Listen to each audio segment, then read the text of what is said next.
네, 안녕하세요. 케부자입니다. 시청하시면 구독하기, 좋아요, 알람 설정 부탁을 드리겠습니다. 네, 그리고 오늘이 벌써 금요일이네요. 세상에. 제가 요즘에 정말 많이 게을러져서 특별히 막 하는 것도 없이 시간만 정말 잘 가는데 깜짝 놀랐어요. 벌써 금요일이라니. 오늘은 무조건 찍어야 된다. 그 일주일에 최소 하나씩은 찍어야지 삶도 이렇게 무너지지 않는데 요즘 정말 많이 게으른 생활을 하고 있습니다. 어쨌든 오늘 제가 볼 뉴스들은 뭐 또 여러 가지 뭐 얘기가 있긴 한데 한번 보도록 하겠습니다. 자, 먼저 똑같은 고금리에도 자, 빈익빈 부익부 확연한 이유에 대해서 나왔다고 합니다. 그러니까 이게 우리가 너무 잘 알고 있고 저도 예전에 몇 번 이제 비디오를 찍었던 내용인데 근데 제가 보기에는 이런 내용은 얘기하고 또 찍고 또 찍고 또 찍어도 문제가 될 것 같지는 않아요, 보면. 왜냐하면 이게 우리가 자본주의를 살면서는 정말 알아야 되는 내용들이잖아요. 그죠? 자, 고금리였습니다. 그죠? 왜 고금리가 됐냐? 워낙 물가가 워낙 거셌으니까. 물가가 막 많을 때는 8%, 8점 몇 프로까지 올라갔잖아요. 심리적으로는 사실은 우리가 자주 사 먹는 뭐 그런 고기나 이런 것들은 사실상 가격이 10%가 아니라 막 30%, 40% 오르기도 했고 기름값도 거의 막 30%, 40% 이상 올랐잖아요. 그죠? 그러니까 평균으로 치니까 8점 몇 프로였지. 실제로는 정말 인플레이션이 너무나 거셌던 시기를 우리가 지났었는데 그걸 잡느라 이제 고금리를 올려보니까 뭐 부동산 가격이 어느 정도 좀 떨어진 부분도 있고 그죠? 뭐 보합세로 간 것도 있어서 어떻게 보면 되게 좋은 부분도 있긴 있었죠. 그런데 문제는 뭐냐? 이럴 때 저소득층 가구는 꼭 저소득층뿐만 아니라 뭐 저 같은 사람도 저소득층에 들어가진 않겠지만 어쨌든 자, 대출금을 갚느라 투자를 못했다. 그러니까 결국은 대출금을 갚느라 생활이 너무너무 힘들었었다라는 얘기인 거죠. 그죠? 근데 여기서 보니까 뭐 여러 내용들 잘 아실 겁니다. 이게 보시면요. 부자들, 소위 말해서 부자들은 급여가 뭐 3%가 증가했고 다 아는 내용이겠지만 자, 소득이 이제 가처분 소득 다 뺄 거 빼고 순수익에서 내가 쓸 수 있는 돈이 3.2% 증가를 했고 임금은 상위 20% 얘기입니다. 임금은 5.7%가 증가를 했으며 순투자 소득은 9.9%가 증가했다. 그러니까 상위 사람들은 돈을 더 벌게 됐다라는 얘기고 반면에 최저소득의 가구 저축액은 이 같은 기간에 오히려 9.8%가 감소했다. 그러니까 이게 부자들은 더 쉽게 말하면 부자가 됐고 가난한 사람은 더 이제 돈이 없어진 거잖아요. 근데 이게 이제 뭐 쉽게 얘기하면 가난한 사람들이 뭐 이렇게 해서 돈을 쓸 데가 없어서 좀 더 가난해졌고 이게 아니고 이걸 가장 이해하기 쉬운 부분은 이제 부의 이동인 거잖아요. 그러니까 가난한 사람들의 부가 물가가 오르면서 부자인 사람들한테 그러니까 이 자산이 옮겨간 겁니다. 그러니까 이게 우리가 이때 누가 부동산을 사나 이렇게 막 금리도 높고 할 때 누가 삽니까? 부자들은 삽니다. 그죠? 왜냐면 현찰박치로 할 수 있다든지 아니면 진짜 현찰박치라는 얘기가 100%를 다 사는 걸만 꼭 우리가 현찰박치로 얘기하는 게 아니고 뭐 집을 사는데 예를 들어서 뭐 10억짜리 집을 사는데 우리 뭐 30%그 정도면 많이 내는 거잖아요. 그죠? 그것도 엄청나게 돈을 끌어 쓰는 건데. 근데 부자들은 거기서 뭐 80%낼 수 있어. 70%낼 수 있고 90%낼 수 있다. 그리고 금리가 높아도 뭐 금리가 6% 7% 돼도 그 이자 내는 비중이 좀 낮기 때문에 크게 부담이 안 됩니다. 근데 여기서 이제 막 금리가 이제 막 5억 이상 뭐 이제 모기지를 5억 이상 받았다. 거기서 금리 차이에 따라서 막 그냥 내는 금액 자체가 휘청휘청한데 근데 이게 금액 내는 금액 자체가 3억 이하다. 뭐 30만 불 미만이다. 그러면 그게 금리가 막 높아도 막 크게 뭐 자기가 돈 어느 정도 벌고 있는 한 문제가 안 되거든요. 그래서 근데 이럴 때 금리가 높을 때 어느 정도 부동산을 사는 거 부자들이 또 말을 하지 않습니다. 왜냐하면 가격이 떨어질 때 뭐 부자들이 투자를 하잖아요. 투자를 했는데 말을 안 합니다. 왜냐하면 거기서 좀 더 떨어질 수 있거든요. 그 사람들이 내 집 사는데 집값 떨어졌다 그러면 창피하잖아요. 그런 얘기 누가 하기 좋아합니까? 그죠? 다 제가 잘난 것만 얘기하지. 근데 이때 샀던 부자들이 자기 집 샀다고 언제 얘기합니까? 한 4, 5년 지난 다음에 부동산이 회복하고 완전히 오르면은 그때부터는 이제 얘기합니다. 내가 옛날에 이거 얼마 주고 샀지. 내가 이 집을 내가 옛날에 3억 주고 샀는데 지금 뭐 6억 7억이 됐네? 그 사이에 이게 물론 자기가 샀던 시기에서 무조건 오르는 사람이 세상에 어딨어요. 그죠? 떨어지기도 하고 뭐 보합도 되기도 하고 왔다 갔다 하기도 하겠죠. 근데 이때는 얘기 안 하다가 언제 얘기합니까? 이때 사가지고 엄청 올랐을 때 얘기를 시작합니다. 그러니까 사람들은 요때 이렇게 금리가 많을 때 비쌀 때 부동산 사면 굉장히 바보라고 생각하지만 실제로 부자들은 다른 통계 자료 나와 있잖아요. 이럴 때 부동산을 더 사고 있고 물가가 오르면 물가가 오르고 있어요. 계속 올랐잖아요. 그죠? 많이 올랐어요. 근데 물가가 많이 올랐는데 앞으로 부동산 가격만 떨어질 수는 없잖아요. 그죠? 물가 상승에 맞춰서 부동산 가격은 뭐 부침은 있겠지만 다시 또 회복할 텐데 그죠? 언젠가 회복할 텐데 그걸 대비해서 이제 미리 사 놓는 거죠. 뭐 그런 것들. 자, 근데 부동산 업계가 요즘에 이제 그 2024년도에 상승의 기대감이 있다고 합니다. BC주 시장이 낙관하는데 고정 모기지 대출 인하 등 호재로 이제 거래량이 8% 상승할 것 같다. 뭐 이런 발표를 했어요. 자, 이 발표는 어디서 했냐면은 부동산 협회에서 했습니다. 부동산 협회는 당연히 부동산 전망을 좋게 해야지 사람들이 살 거잖아요. 그죠? 그러니까 이걸 사실 여부를 떠나서 제가 하고 싶은 얘기가 있어요. 만약에 일단은 기본적으로 우리가 이제 그 어젠가요?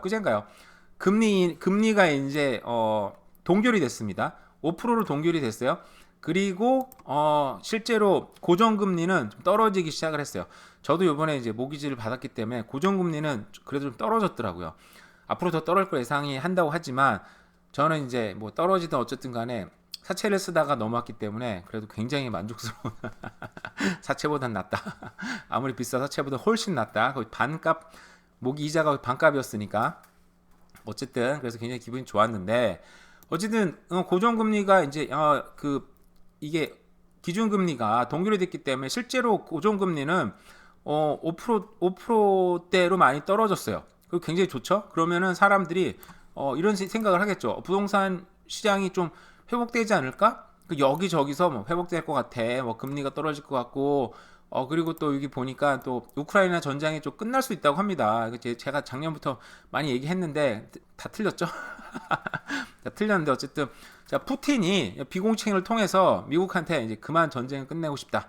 이런 물밑은 이런 증거들은 사실은 기사에 많이 나왔었는데 이게 좀 크게 나왔나 봐요. 여러 지금 매체에서 보도를 한 거 보니까 당연히 지금 이때 좀 조용하게 할 수 있잖아요. 지금 이스라엘 전쟁 중인데 이때 조용하게 좀 끝내자. 우리가 지금 영토를 한 18% 먹었대요. 지금 20% 가까이 먹었는데 요 상태에서 끝내고 싶겠죠. 그죠? 요 상태에서 끝내고 싶고 지금 제가 기사 갖고 오진 않았지만 그 젤렌스키 대통령이 지금 미국에 가든 어딜 가든 완전 찬밥 덩어리잖아요. 왜냐하면 더 이상 우크라이나를 도와줄 여력도 없고 도와주고 싶지도 않고 이제 이쯤 됐으면 이제 종전을 원하는 나라들이 지금 많이 귀찮으니까 그리고 지겹기도 하고 그죠? 그러다 보니까 만약에 제가 하고 싶은 건 이런 거예요. 여러 가지 여건상 부동산이 회복될 여건이 돼서 올라가는 게 아니라 우리가 저는 이걸 이제 생각하는 게 그런 거예요. 고속도로 달리다 보면 정체 구간이 나옵니다. 그죠? 정체 구간이 나오는데 저는 정체 구간이 나오면 사고가 났나? 생각을 하는 거죠. 앞에 사고가 났나? 가다 보면 사고가 없어. 왜 그랬지? 왜 정체가 됐지?